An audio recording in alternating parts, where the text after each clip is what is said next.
Sorry. Anyway, I want to start by asking a question. How many of you love Christmas music? Christmas songs? Mariah Carey? No? Yeah, no. Merry Christmas, Happy Holidays. That's my favorite, probably, in sync. I love Michael Bublé. Great Christmas album. But how many of you have ever heard of a song called Hymn for Christmas Day? That's what I hope for. Complete silence, or you would have stolen my thunder, okay? So most people haven't heard of that song, and that's understandable, because for about 100 years, it was not played, and nobody heard that song. Hymn for Christmas Day was written in 1739, and the lyrics were just beautifully rich and deep and impactful and meaningful, but there was a big problem. No one could ever find the right music to go with the lyrics. So singing it, never really felt quite right. So the song slowly faded away and people kind of forgot that it even existed. But then in 1840, about 100 years later, something apparently, supposedly, completely unrelated happened. A composer named Felix Mendelssohn was commissioned to write a piece of music to commemorate the 400th anniversary of the invention of the printing press. Now, stay with me here. The piece was composed to be performed outdoors in a public square with 2 brass orchestras and a large male choir. And the music was written to triumphantly echo throughout the whole town, proclaiming the accomplishment of the printing press. And so Mendelssohn's, it's called Gutenberg Cantata, was performed in Leipzig, Germany, with a huge male choir and about, 16 trumpets and 20 trombones. Now, you of course may be asking, what in the world does a Gutenberg Cantata and the printing press have anything to do with Christmas? Well, here's what happened. About 15 years after Mendelssohn composed the Gutenberg Cantata, a British church musician heard the melody from that cantata and made a connection. He said, what if we connect that music that was written to boldly echo throughout an entire town with those lyrics that were written all the way back in 1739. Now, you may never have heard about a song called Hymn for Christmas Day, but chances are you have heard of the song it became when the lyrics from 1739 were matched with the Gutenberg Cantata music. Now, we know Hymn for Christmas Day as Hark the Herald Angels Sing. Veiled in flesh, the Godhead see. Hail the incarnate deity. Pleased with us in flesh to dwell. Jesus, our Emmanuel. Hark the herald angels sing. Glory to the newborn King. Meant to triumphantly echo throughout an entire town. And tonight, I pray those words would echo triumphantly throughout these 4 walls and all the way into our community. So, if you've been around here at Reach Church, we've been going through a series called Face to Face, the first 18 verses of the Gospel of John. And it's called the prologue, and that's what we've been journeying through here at Reach Church. And so tonight is the last night, part 5 of that series, Face to Face. And the message for tonight is called Veiled in Flesh. Veiled in Flesh. So let's go ahead and look at just one verse for tonight. See, I promised. One verse, verse 18. Let's look and see what it says. No one has ever seen God, God the only Son who is at the Father's side. He has made him known. Someone once said, the heart cannot love what the mind does not know. You hear that? The heart cannot love what the mind does not know.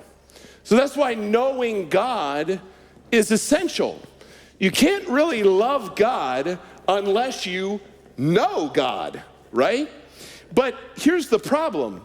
If we are to know God, God must be made by someone who possesses true intimate knowledge of God. No human being possesses true intimate knowledge of God. We can't pursue knowledge of God on our own. The knowledge of God must be revealed by someone who possesses true knowledge of him. And in verse 18, John is saying, who has revealed this knowledge to us? When he says, he, Jesus, who is at the Father's side, he has made him known. Because Jesus possesses true knowledge of God. Jesus has made God known. Look at what Jesus says later in John chapter 14. He says, if you had known me, you would have known my Father also. From now on, you do know him and have seen him. We know the Father. In other words, we know what God is like. We know God's character by knowing Jesus, by looking at Jesus. Another translation of that same verse, it says, no one has ever seen God but the unique one, that's Jesus, who is himself God, is near to the Father's heart. He has revealed God to us. Jesus has revealed God to us. So the basis for our knowledge of God, who understanding who God is, cannot come through just our experiences or our rational minds or our circumstances or our feelings. And believe it or not, human beings' knowledge of God can't even come from what that guy said about God on TikTok. True knowledge of God must come because Jesus has revealed God to us. And that's exactly what Charles Wesley, who wrote Hark the Herald Angels Sing / Hymn for Christmas, that's what he wrote about when he said, veiled in flesh, the Godhead see, hail the incarnate deity. He's saying, look and see the fullness of God. The fullness of God, think about that. Look and see the fullness of God hidden in human flesh. Look and see God face to face in the person of Jesus, who is the incarnate deity. So, if you want to truly know who God is, tonight's a great start. Because the birth of Jesus really reveals who God is. The birth of Jesus, Christmas, it reveals who God is, listen to me, by showing us the astonishing, costly, extraordinary, unthinkable, humbling, ridiculous, scandalous, relentless lengths God will go simply to just draw near to us. Have you ever thought about this? Like really thought about this? A God whose holiness and purity is beyond comprehension. If you look in the Old Testament and the New Testament, human beings, we can't even look at God because he's so holy and pure. And yet, this God whose holiness and purity is beyond comprehension was born to a young girl under scandal. The maker of the universe, who created all things out of nothing, who spoke, let there be light, and there was light. That God was told there was no room for him in the inn. The source of everything humanity needed and longed for became totally dependent on a teenage mother to care for him and keep him safe. The eternal one, who is adorned by multitude of angels, their praise never ceases. This God humbled himself to receive praise from just a few lowly outcast shepherds. The divine one, dressed in splendor, was laid in swaddling clothes and placed in a feeding trough. So listen to me. If all that's true, which I believe it is, if all that's true, here's what that means for you today. There is no depth you fall into that's too deep for him to step into. None. There is no mess too great that his mercy can't redeem. And there is no place you can go that he's not willing to run after you and bring you back from. That's what Christmas means. That there are no limits, none, no limits to the extent God will go to draw near to you. And there is absolutely nothing in your life, past, present, or future, that could ever scare God off. You know, we Christians, we often talk about God being near, right? Especially around Christmas time. God is near, God's near. It could be a bumper sticker, God is near. But do you really understand what that means? Because the incarnation, which just means Jesus' birth, the Word becoming flesh, the incarnation forces us to redefine what we mean by near. God is near, not just in theory, not just in a feeling, not just in a comforting thought or idea. You know, God's near. God was near enough to be placed in human hands. That's how near God is to us. Jesus also says this in John 14, if anyone loves me, he will keep my word, and my Father will love him. And look at this. And we will come to him and make our home with him. Doesn't get any more near than that. We will come and make our home with him. I want to close by reading an excerpt from a book called God Came Near by Max Lucado. Just listen to this. God became a man. While the creatures of earth walked unaware, divinity arrived. Heaven opened herself and placed her most precious one in a human womb. The omnipotent, in one instant, made himself breakable. He who had been spirit became pierceable. He who was larger than the universe became an embryo. And he who sustains the world with a word chose to be dependent on the nourishment of a young girl. God as a fetus, holiness, sleeping in a womb. God was given eyebrows, elbows, 2 kidneys, and a spleen. He stretched against the walls and floated in the amniotic fluids of his mother.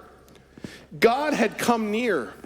He came not as a flash of light or as an unapproachable conqueror, but as one whose first cries were heard by a peasant girl and a sleepy carpenter. The hands that first held him were unmanicured, calloused, and dirty. No silk, no ivory, no hype, no party, no hoopla. Were it not for the shepherds, there would have been no reception.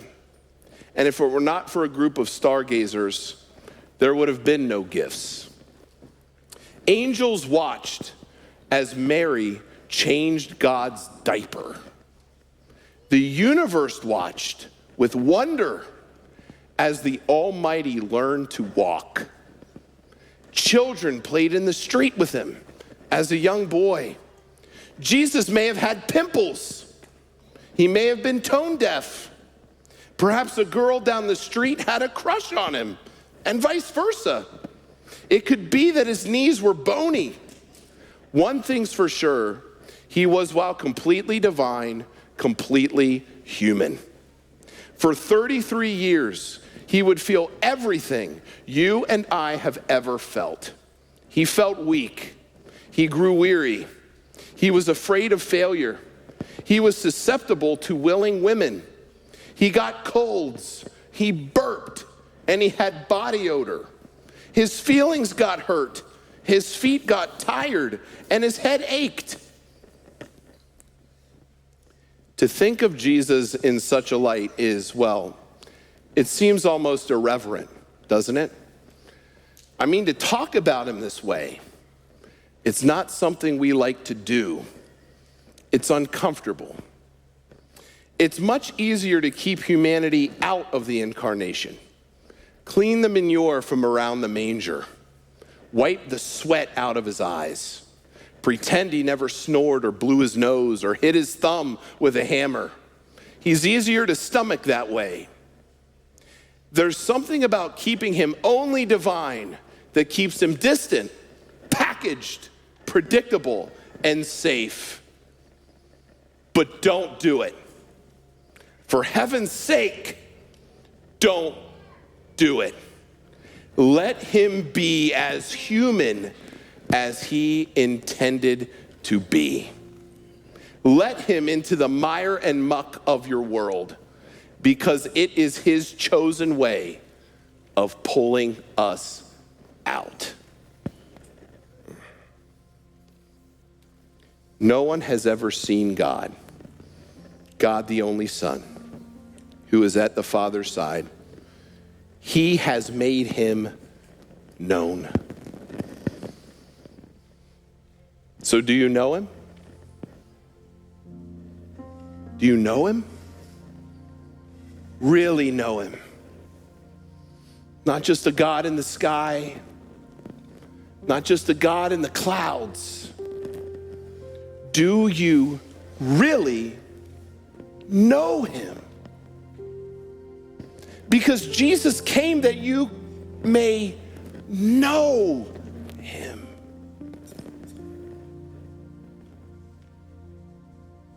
Do you know him? Veiled in flesh, the Godhead see. Hail the incarnate deity, pleased with us in flesh to dwell, even in the mire and muck of your world, even at your lowest, even at your worst, pleased with us in flesh to dwell. Jesus, our Emmanuel, God, near, so near he was held, so near he felt everything that you and I feel, so near he experienced everything, the good and the bad and the ugly that we experience as human beings. He felt it all just so he could be close. That's what Christmas is all about. God made near. Do you know him? Do you know him? He's the best friend I've ever had. Do you know him?